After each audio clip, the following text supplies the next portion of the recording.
Hello বন্ধুরা, সবাই কেমন আছেন? আশা করছি সবাই ভালো আছেন, ভালো থাকবেন। বন্ধুরা, আজকে অন্য দিনের মতো আবারও একটা নতুন রেসিপি নিয়ে এসেছি। নতুন ঠিক না, এটা পুরনোই। প্রত্যেক দিন তো আমরা গোটা গোটা ডিম রান্না করি। আজকে আমি একটু অন্যরকমভাবে রান্না করব, তো দেখতে থাকবেন কিভাবে রান্না করব। আর তার আগে বলে দিই, কুকিং উইথ সুনিতার চ্যানেলে পরিচয় তো দিইনি, করে দিচ্ছি, তো কিছু মনে করবেন না। তো ঠিক আছে, আমি এবারে কিভাবে কি করছি সেটাই দেখবেন। একটা বাটি নিয়ে এসেছি, বাটির মধ্যে ডিমগুলোকে সব ফাটিয়ে নেব। এটা কাঁটা চামচ দিয়ে ফাটাচ্ছি।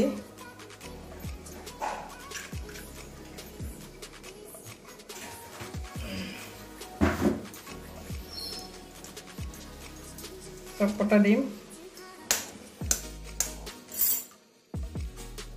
5টা ডিম রান্না করব। আরে বাবারে, কি শক্ত এটা!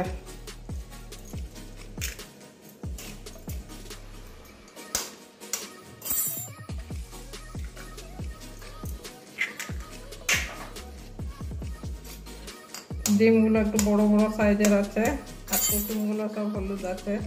কিছু ডিমের কুসুমগুলো একদম সাদা সাদা থাকে, তো এটা যাই হোক, ভালোই।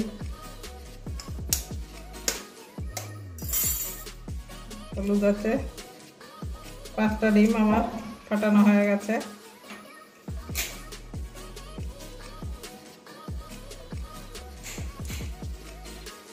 এবারে পরিমাণ মতো নুন দিয়ে দিচ্ছি।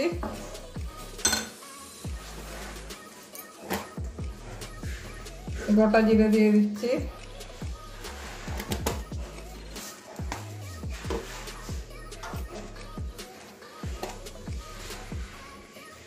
হলুদ দিয়ে দিচ্ছি।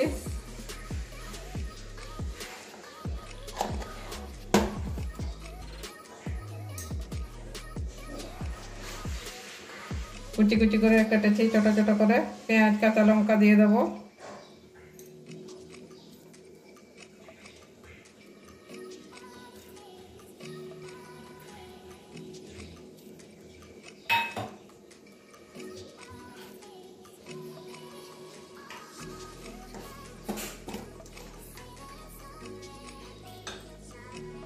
একটুখানি গুঁড়ো জিরেও দিয়ে দিচ্ছি।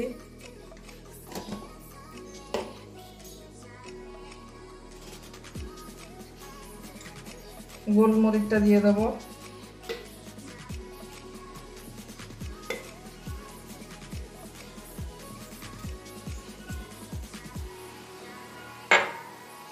এবারে ভালো করে ফেটিয়ে নেব, কাঁটা চামচ দিয়ে ফেটাচ্ছি।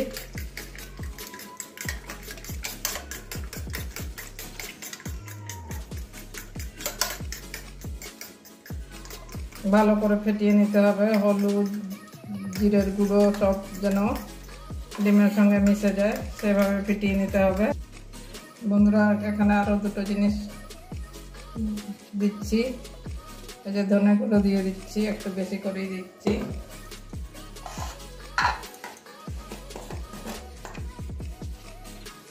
একটুখানি কাশ্মীরি লাল লঙ্কার গুঁড়ো দিয়ে দিচ্ছি কালারের জন্য।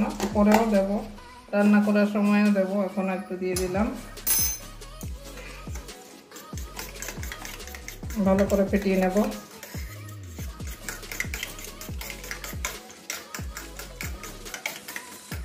এভাবে সমস্ত মশলাগুলো মিশিয়ে দিতে হবে। এবারে গ্যাসটা ধরিয়ে নিচ্ছি। চাটু বসিয়ে দিলাম হ্যান্ডেলওয়ালা। এখানে ডিমের আমলেটটা করে নেব। একটু গরম হতে দেবো। তেল ঢেলে নিচ্ছি।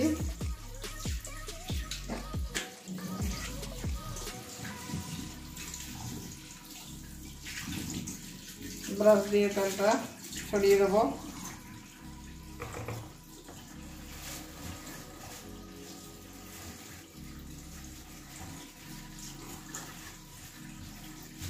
একটু উপর দিকেও লাগিয়ে নিচ্ছি।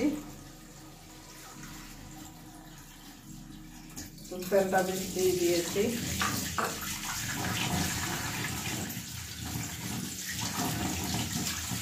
এবারে যে ফেটিয়ে রাখা ডিমটা ঢেলে দেবো। দুবারে করব, একবারে বেশি মোটা হয়ে যাবে, উল্টানো যাবে না, ওই জন্য দুবারে করে নেব। আমি পাটিসাপটা পিঠার মতো রোল করে নেব।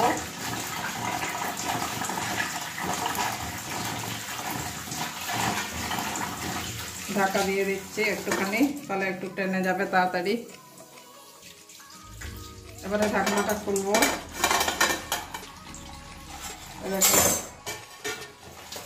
অনেকটাই হয়ে গেছে। মাঝখানে এরকম ফুটো করে দিচ্ছি, তাহলে ডিমগুলো তাড়াতাড়ি টেনে যাবে। খুন্তি দিয়ে এভাবে একটু ছড়িয়ে নেব।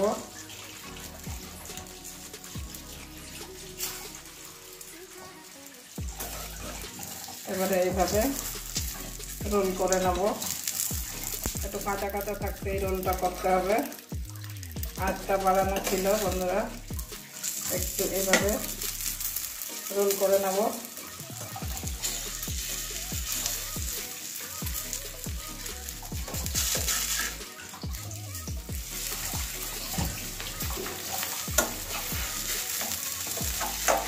জায়গাটা আমার ছোট হয়ে গেছে, এই যে এইভাবে রোল করে নেব।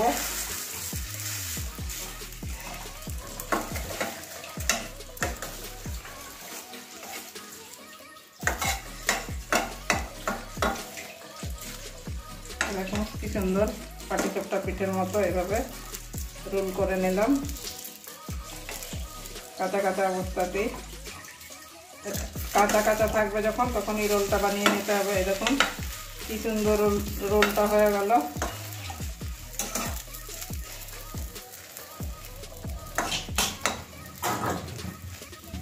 এবারে এভাবে এদিক ওদিক লাল করে ভেজে নেব।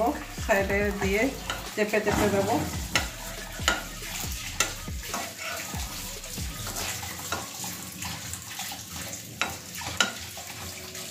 এভাবে দুদিকেই লাল লাল করে ভেজে নেব। এবারে ওইদিকে উল্টে দিচ্ছি আবারও। এই দেখুন কি সুন্দর হয়ে গেছে, কত মোটা। এবারে খুন্তি দিয়ে এইভাবে পিস পিস আপনারা যেরকম সাইডে পিস করতে চান সেভাবে পিস করে নেবেন। আমি এটা 4 পিস করে নিচ্ছি। দেখুন ভিতরটা একদম টেনে গেছে, এই যে শুকিয়ে গেছে, তাও একটু এইভাবে ভেজে নেব। এই যে এইভাবে একটু ভেজে নেব প্রত্যেকটা।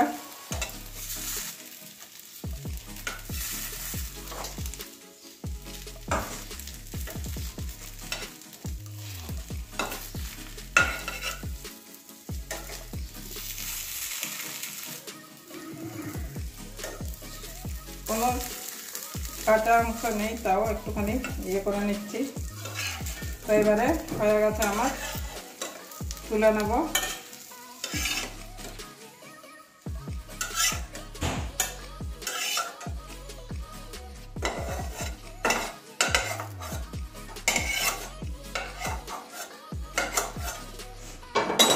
আর একটু তেল ঢেলে নেব। এই যে বেশি তেল হয়ে গেল। বেশি তেল হলে ক্ষতি নেই, ডিমটা আরো ফুলবে। যত বেশি তেলে ইয়ে করবেন, তাও আমি তেলটা একটু কমিয়ে নেব।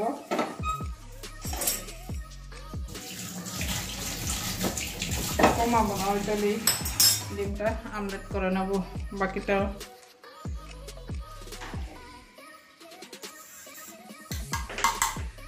বাকিটাও ওইভাবেই বানিয়ে নেব। দেখুন বন্ধুরা, বাকিটা এই যে বেশি তেলে ভেজেছি, দেখেছেন কত বড় ফুলে গেছে। বেশি তেলে ভাজলে এইভাবে ফুলে উঠবে জিনিসটা। এটাও আবার ওইভাবেই কেটে নেব।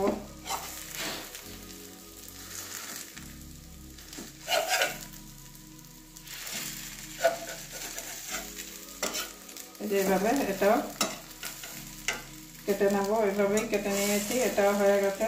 ওই দিকটা একটুখানি ভেজে নিচ্ছি।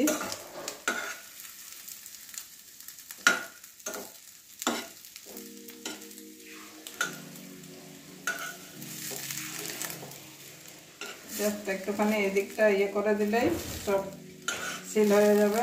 এবারে তুলে নিচ্ছি। এই যে 5টা ডিম থেকে আমার কতগুলো ডিম হয়ে গেছে দেখুন।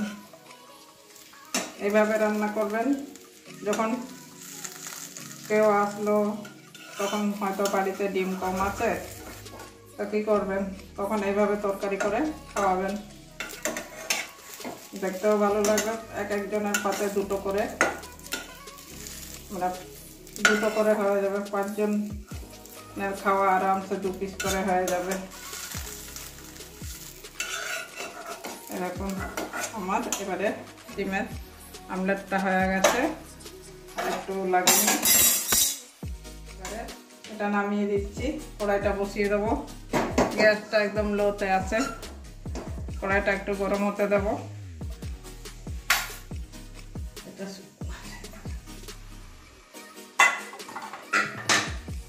কড়াইটা একটু গরম হতে দেবো।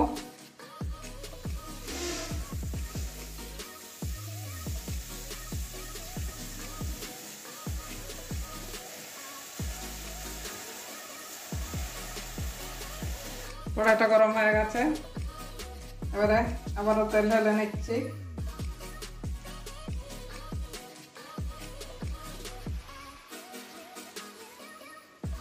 তেলটাও গরম হতে দেবো একটু।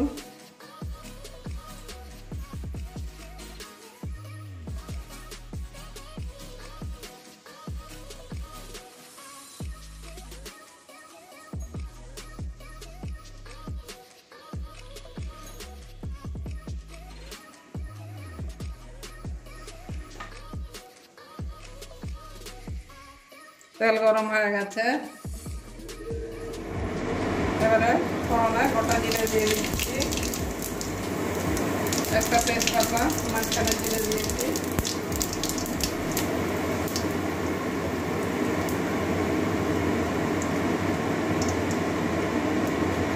তেজপাতা দিয়ে দিলাম। এবারে একটা মিডিয়াম সাইজের পেঁয়াজ আমি পেস্ট করে নিয়েছি। এবারে পেঁয়াজ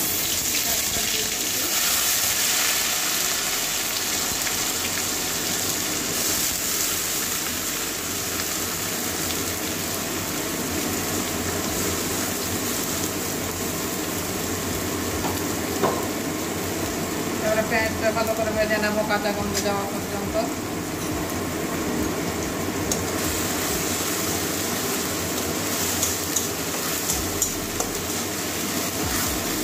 পেঁয়াজটা ভালো করে ভেজে নেবো একটু লাল লাল হওয়া পর্যন্ত। পেঁয়াজটা ভাজা হয়ে গেছে। এবারে আদা রসুন একটু পাতলা পাতলা করে পেস্ট করে নিয়েছি। কাঁচা লঙ্কাও দিয়েছি একসঙ্গে। অনেকটাই জল দিয়ে দিয়েছি। মিক্সির বাটিতে অনেক জল পড়ে গেছিলো, তো ওই জন্য একটু খুবই পাতলা হয়ে গেছে।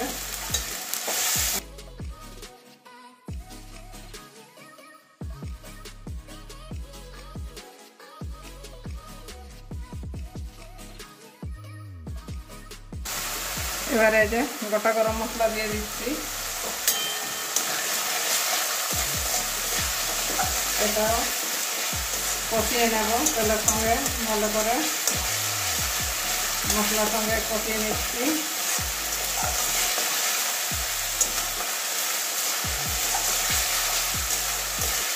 এটা কষিয়ে নেব। এবারে টমেটো কুচি দিয়ে দিচ্ছি একটা।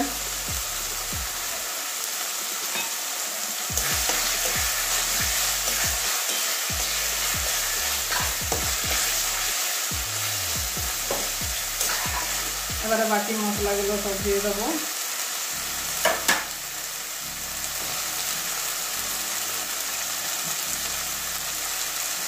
জিরে গুঁড়ো 1 চামচ দিচ্ছি।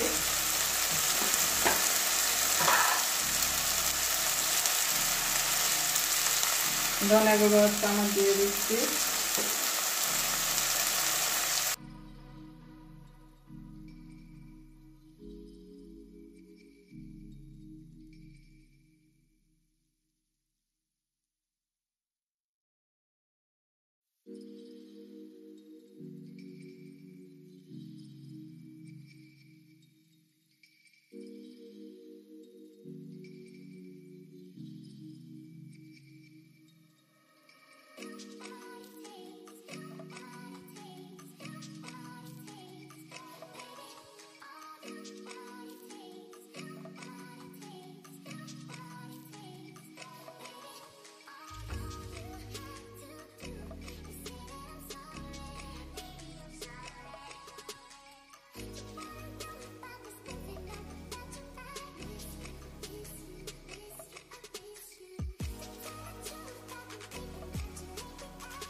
দেখুন মশলাটা কষানো হয়ে গেছে আমার।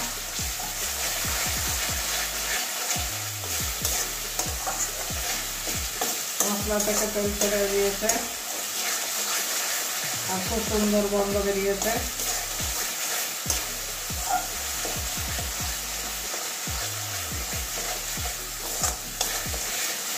এবারে জল ঢেলে দেবো।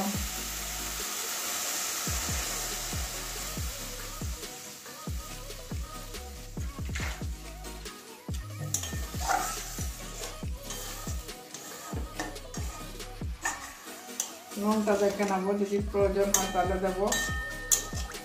এবারে ঝোলটা ফুটতে দেবো।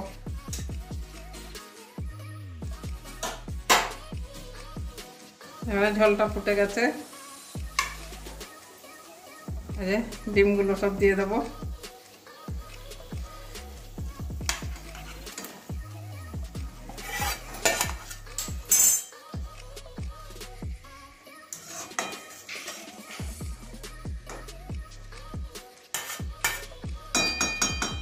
এবারে এটা দিয়ে ঢেকে দেবো।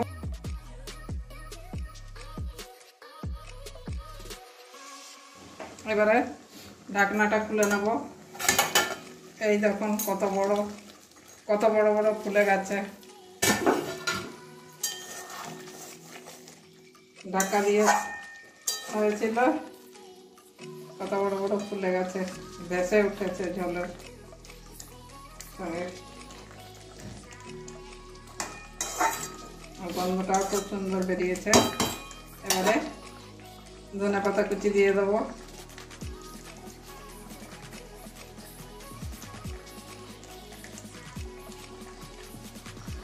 একটু বেশি করে দিচ্ছি ধনেপাতা।